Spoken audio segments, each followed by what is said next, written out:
Literacy sponsors were an important part of me growing up and learning. From a young age, my mom, dad, and grandma played a huge part of the technology aspect of my life.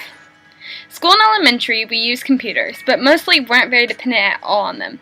The only time I really ever remember using computers was to take the STAR test. 5th grade is where I really remember the start of my technology craze. My grandma for Christmas got me a cell phone. My parents were in shock and so was I.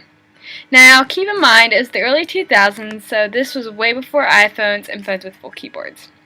Yes, my first phone was a little blue prepaid phone.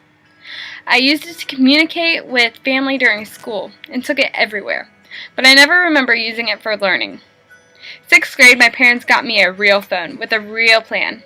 It was a cute little pink flip phone. It didn't have a keyboard, but it had a camera, so that was pretty cool for its time. One of my friends had a cell phone, and we would text. I got lazy for sure. When it came to texting, I no longer had to use full grammatically correct sentences. I could use words like text you later, or TTYL, LOL, OMG, smiley face. I even started surfing the web on my phone, occasionally looking up stuff when I wanted to know something. I did get yelled at by my parents because this was before the time we had unlimited data plans, so they had to pay extra.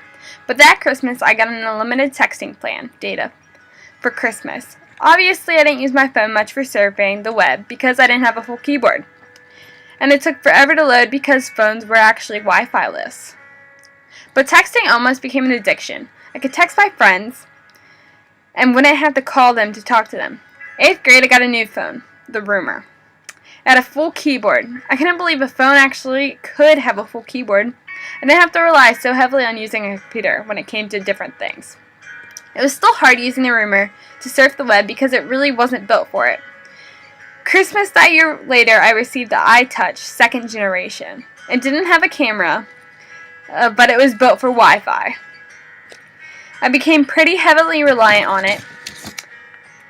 It was easy to translate my Spanish homework, look up words for my English, and even use my iPod to look up SparkNotes so I didn't have to read. The iTouch was everything I could ever ask for. Internet, apps, music, movies, anything. It even had apps to make school easier. That year, I received a BlackBerry. Now, this had a full keyboard, but it didn't have Wi-Fi built in. Surprise. So, when I couldn't use my iTouch, I could use my BlackBerry, which was good for surfing the web, which also had a Spanish translator to learn my Spanish. I became lazy and looked to technology to do my homework. Freshman year, my parents got me a laptop to make typing papers for school easier. Although I often didn't use my computer to type papers, let's be honest. I was mostly using it for Facebook and YouTube. It was sad how long I would sit in my bed watching YouTube videos when I should have been typing papers. However, I did manage to keep my GPA up, with the help of technology, of course. Junior year, I got the iPhone 4S. I no longer had to use my iTouch, and I had everything a kid could ever ask for, including a little thing called Siri that you could use to ask questions, and she would answer them for you. The laziest you could ever possibly think you could ever get.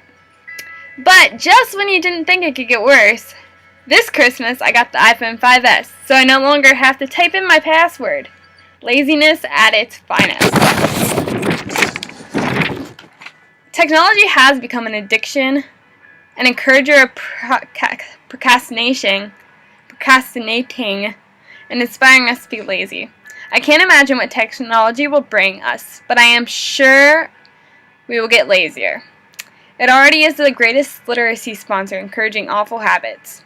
My advice for you is to not let technology take over your life, and think back to when you actually didn't have a cell phone, if you can remember that time.